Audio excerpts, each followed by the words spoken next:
nós vamos proceder da seguinte maneira.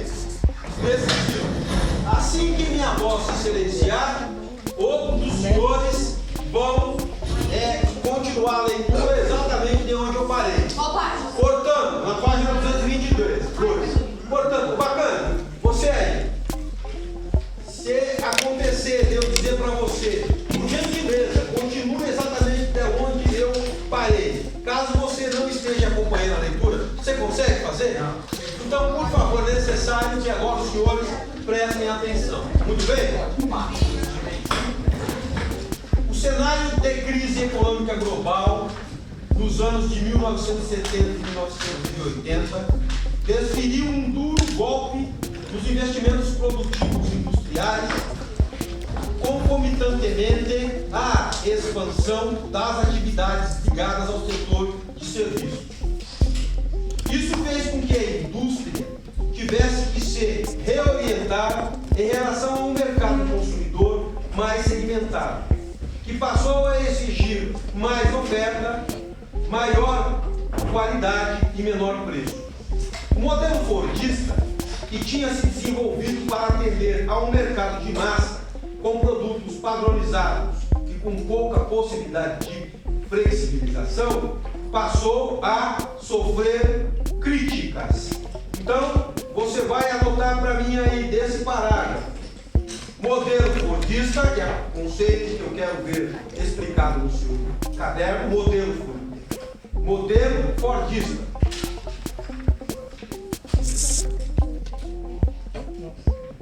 Muito bem.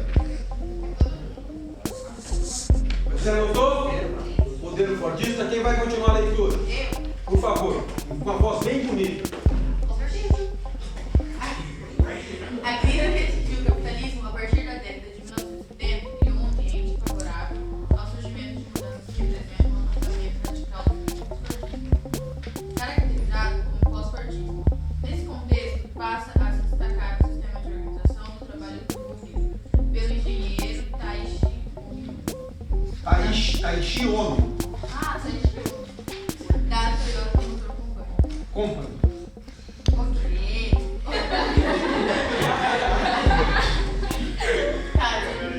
O sistema foi denominado toyotismo ou fordismo. E apesar de a Toyota tê-lo adotado na década de 1950, só 20 anos mais tarde se tornaria paradigma do sistema industrial mundial. Segura aí. Paradigma do sistema industrial mundial.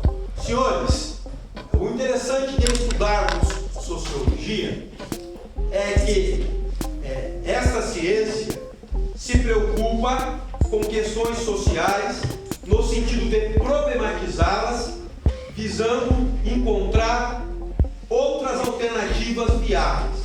Significa dizer que o desenvolvimento das relações de trabalho, quando se cria uma nova maneira para fazer as coisas, para construir as mercadorias, uma maneira que dá certo, essa maneira depois é copiada, assim, se nós podemos dizer assim, por outros estados, por outras indústrias, por outras fontes geradoras de serviço na sociedade.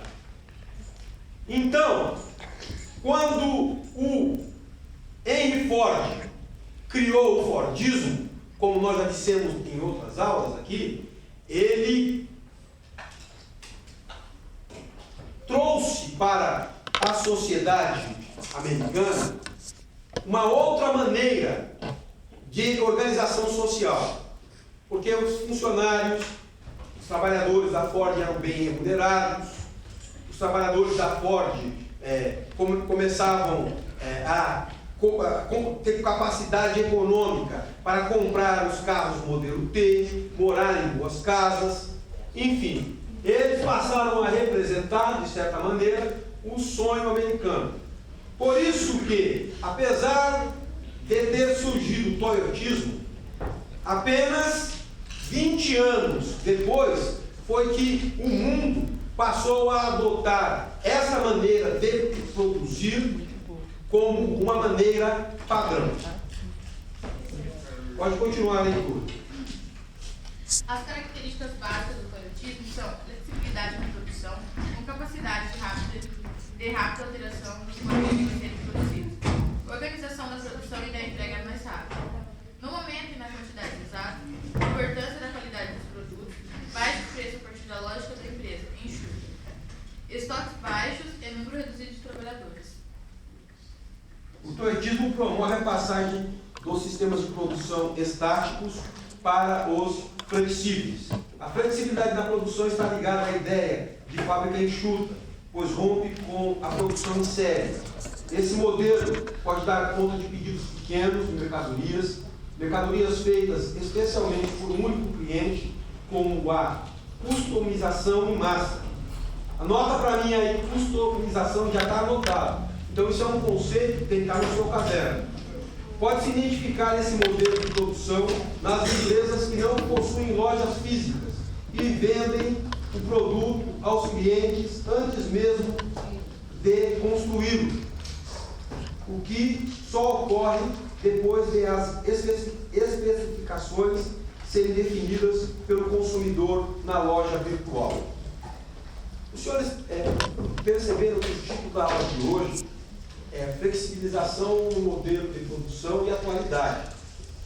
Lendo esse texto, quando os senhores olham para as suas vidas, na cotidianidade, no dia a dia, os senhores conseguem ver a relação que que esse novo sistema de produção, chamado toyotismo, traz para as nossas vidas? A flexibilização do trabalho, o mundo da virtualidade, estão todos no bojo dessa transformação na forma de produzir as mercadorias. Logo, a necessidade de estudarmos o toyotismo, o fordismo e outros modelos produtivos que veremos é para que você entenda que Marx tem razão quando ele afirma que se você quiser entender o mundo dos homens, você tem que olhar para as contradições existentes no mundo do trabalho. Na perspectiva de Emelie Durkheim, por exemplo, ele vai dizer, na medida que a sociedade vai se desenvolvendo, vai surgindo um novo tipo de solidariedade que deixa de ser a solidariedade mecânica e passa a ser a solidariedade orgânica.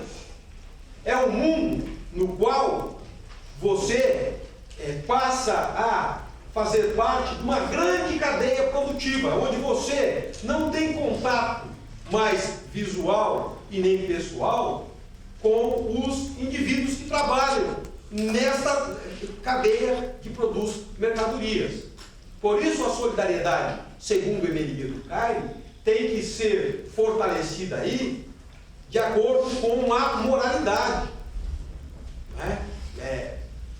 Uma moralidade especializada, uma moralidade que vai fazer com que a sociedade tenha coesão, diferente daquela solidariedade mecânica, aonde o mito está mais presente, aonde as pessoas se conhecem, aonde a forma de produzir as mercadorias, as coisas, é mais rudimentar. Se nós formos olhar esse contexto na visão de Max Weber, ele vai dizer, eu não disse que essa lógica, que esse elo de fazer as coisas, que essa lógica protestante calvinista gestou o espírito do capitalismo?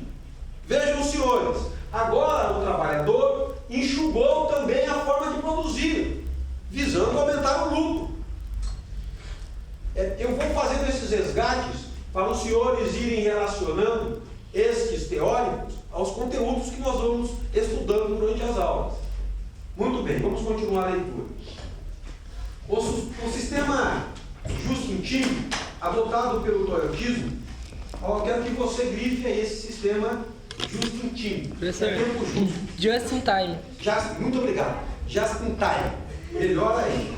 Just-in-time. Eu quero que os senhores, por favor, anotem aí. A pronúncia correta é essa mesmo. O meu inglês é rudimentar, mas aqui na aula o ambiente é para o aprendizagem, é o ambiente da aprendizagem. Aqui nós aprendemos. Eu aprendo com os senhores e os senhores aprendem comigo. E todos nós aprendemos com esse processo de aprendizagem, de aprender. Muito bacana, não é? Então, eu quero que o senhor anote aí, o senhor e a senhorita, esse conceito, processo justo in time. Muito bem. Adotado pelo toyotismo, baseia-se na coordenação minuciosa da entrega de produtos ou matérias-primas para a produção, ou seja, um sistema de terceirização que não permite estocar produtos. Você vai grifar essa frase inteira, porque essa frase inteira que você vai escrever no caderno já define o que o conceito significa. Muito bem?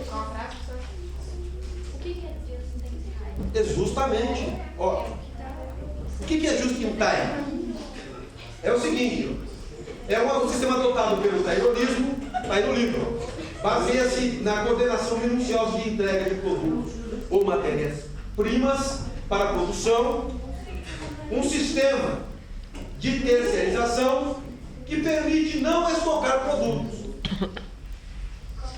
Essa produção por demanda, ó, grife aí produção por demanda, permite que a grife aí produção por demanda. Bacana? Está acompanhando aí? Está chegando bem aí o som da minha voz?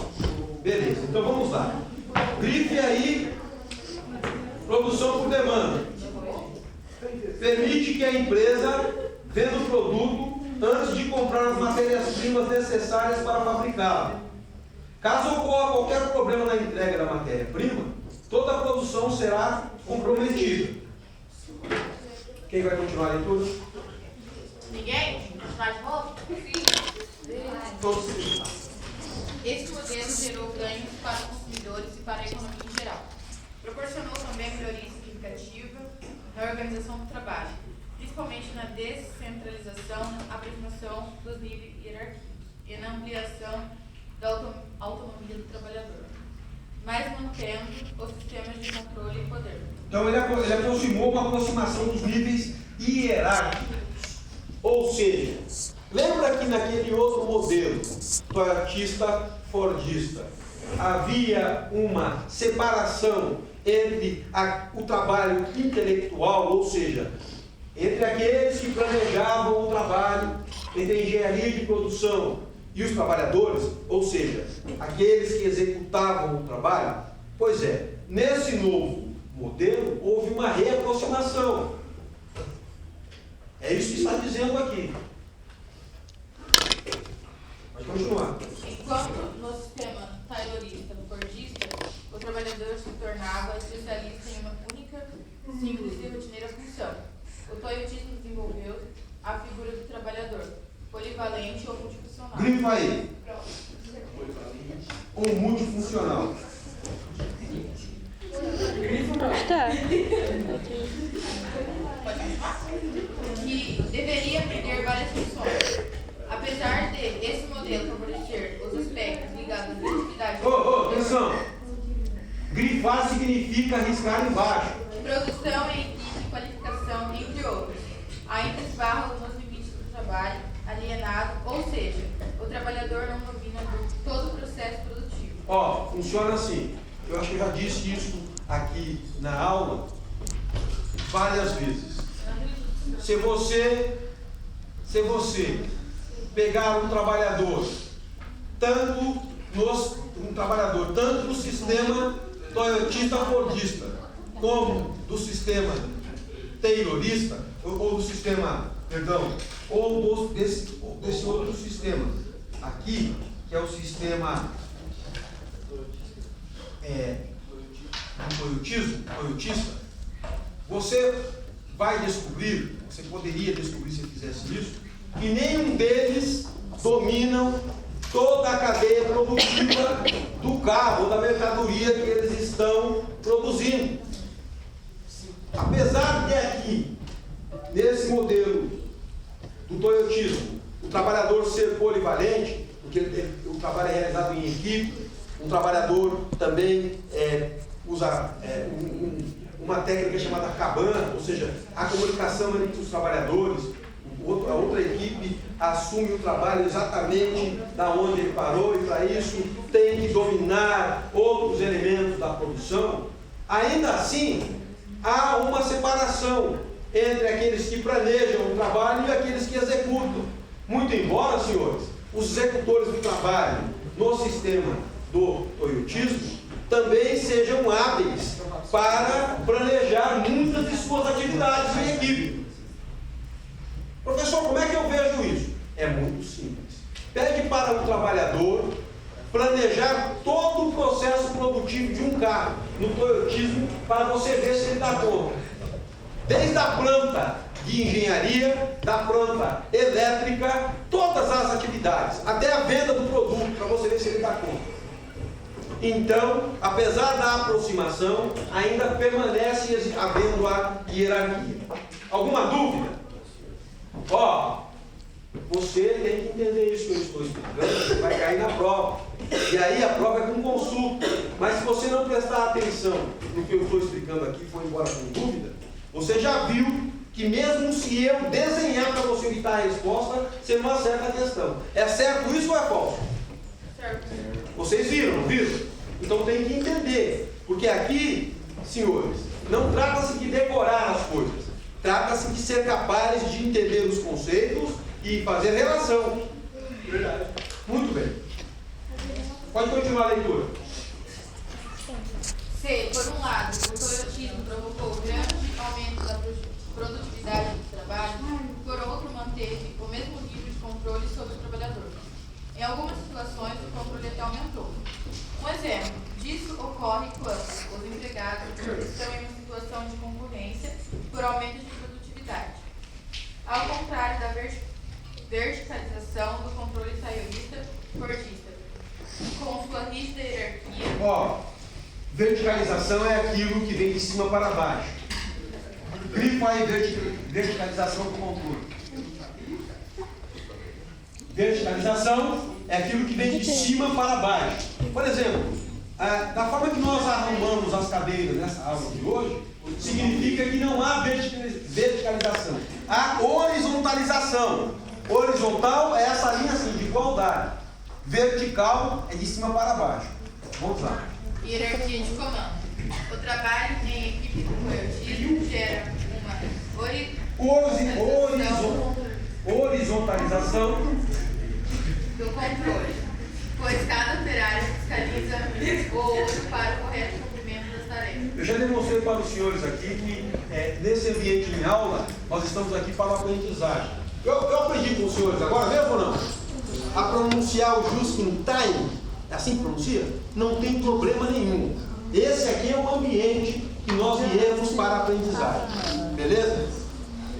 Então você deve ter vergonha de sair daqui sem entender as coisas. Isso é vergonhoso. Agora, em perguntar, em repetir, em treinar a pronúncia, isso é louvável e é essa qualidade que eu quero ver exercitada em vocês, meus alunos e amigos. Pode continuar, então, por favor. Outro fenômeno que surge com o toyotismo é o sindicalismo da empresa. Agora, para aí, segura para mim, grifa nesse sindicalismo de empresa. Porque agora, se o senhor me permite, eu vou até me levantar para realizar essa exposição. Senhores, meus queridos alunos, nós, quando discutimos os modelos de produção, os modos de produção capitalista, nós caminhamos com Marx, que nos revelou que para que a sociedade capitalista, com modos de produção capitalista, se tornasse isso que nós conhecemos, foi necessário um processo histórico de separação. Primeiro, separou-se o homem da terra. Depois, separou-se, segundo Marx, o homem dos seus meios de produção. Depois, separou-se o homem do local de trabalho, aonde eram produzidas as coisas, que passou tudo a pertencer aos empregadores. Por fim, criou-se uma grande massa, um grande contingente de trabalhadores. Está correto isso? Muito bem. Esses trabalhadores, nesse processo de evolução histórica do trabalho, se organizaram. Porque, senhores, meus alunos, meus amigos, se eu passar a bater em você todo dia, primeiro eu te bato na cabeça, depois eu chuto o seu traseiro. E aí vou fazendo isso com vocês. Primeiro faço com um, depois faço com outro, depois estou fazendo com todo mundo. Vocês vão se organizar. Vão ou não vão? Vocês vão reagir.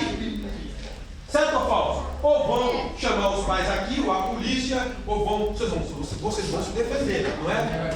Esse processo também aconteceu no mundo do trabalho. No Fordismo, por exemplo, os trabalhadores se reuniram em classes, representados por sindicatos, e que começaram a reivindicar melhores condições de trabalho, melhor participação no lucro da empresa, porque isso que eu disse, que o Marx falou, que acontece no mundo do trabalho, ou seja, a mais-valia, o lucro, a apropriação do excedente produtivo. Os trabalhadores não são bobos, eles também perceberam. Isso que eu mostrei para os senhores aqui. Ó, atenção, o empregador não é um? Os trabalhadores não são muitos? Então é o seguinte, ser empregador enriquece mais o sujeito do que ser trabalhador. Não foi isso que os senhores também já viram? É claro para todo mundo? O empregador vê isso, mas o trabalhador também vê. Então, esses trabalhadores, viu, Linda? Esses trabalhadores organizados em sindicatos começaram a reivindicar a melhor condição de trabalho e de vida. Muito bem. Então, apesar que a exploração, se nós olharmos a exploração vivida no momento anterior, do início da Revolução Industrial, e compararmos com o momento posterior, que é o momento do Fordismo, do Taylorismo, você vai ver que houve um avanço na vida dos trabalhadores, porque os trabalhadores que trabalhavam na Ford eram os melhores remunerados nos Estados Unidos. Todo mundo queria trabalhar na Ford, meu irmão. Era um salário bacana, dava para ter uma vida confortável em relação aos outros trabalhadores. Certo? Mas, apesar disso, os trabalhadores organizados começaram a reivindicar mais melhoras ainda. Muito bem. E no toyotismo, professor? No toyotismo aconteceu uma inversão. Porque se é verdade uma coisa que acontece no mundo capitalista, é isso. O modo de produção capitalista se adapta, senhores. De tudo, ou a maioria das coisas, ele torna uma mercadoria. No Taylorismo, no Taylorismo, o que aconteceu foi o seguinte: essa organização sindical começou a ver o lado dos empregadores.